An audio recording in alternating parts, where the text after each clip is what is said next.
Tu vois passer sur les réseaux sociaux une proposition de boycotter tous vos achats le 1er avril et si possible également le 2 et le 3 avril.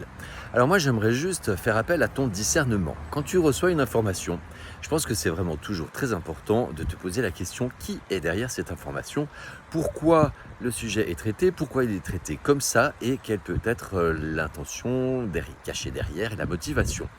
Alors par rapport à ce boycott, bien, je te demanderai juste de faire un petit travail, c'est de réfléchir en fait quel est vraiment le sens. Parce que certes, si nous n'achetons pas pendant ce jour ou ces 2 ou 3 jours, les gens vont acheter avant ou après. Donc finalement, ça ne change strictement rien. Mais ne crois-tu pas que c'est tout au long de l'année que tu peux manifester ton non-consentement à un système. Que tout au long de l'année, si tu payes avec ta carte bleue, le message que tu donnes, parce que je te rappelle que le consentement, c'est le message que je donne, c'est pas juste le fait de penser non ou de dire non, c'est également d'agir non si je suis pas d'accord. Et si je paye avec ma carte bleue, ben, le message que je donne, c'est il n'y a pas de souci, supprimez-moi l'argent liquide, il n'y a aucun souci.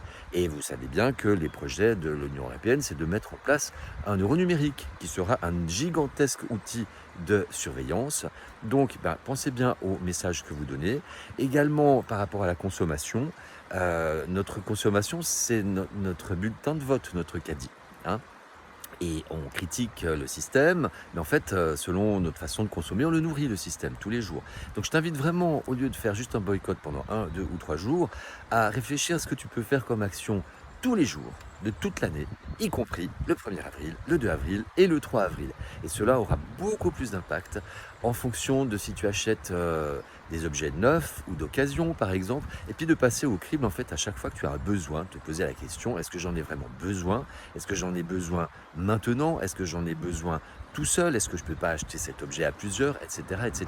Et je te ramène à la notion d'énergie grise, c'est toute l'énergie qui est nécessaire pour construire un objet, même une tête d'épingle, et ça prend en compte toute la vie de l'objet. Et c'est valable également pour les véhicules. Et ça prouve par A plus B que le véhicule électrique n'est absolument pas écologique. Voilà. Donc, merci de ton attention. Réfléchis bien à tes actions et à leurs conséquences. Et puis, je te dis à tout bientôt. Je t'invite à aller voir la chaîne YouTube Les Petits Passages également, où tu retrouveras de nombreuses pistes, certes, de réflexion, mais également des pistes d'action. Comment est-ce que je peux trouver des alternatives à ce monde qu'on voudrait m'imposer, trouver des stratégies d'adaptation. Et puis, je propose également une conférence atelier pour parler de tout ça, pour trouver ensemble des pistes concrètes facilement utilisables par tout un chacun. À tout bientôt.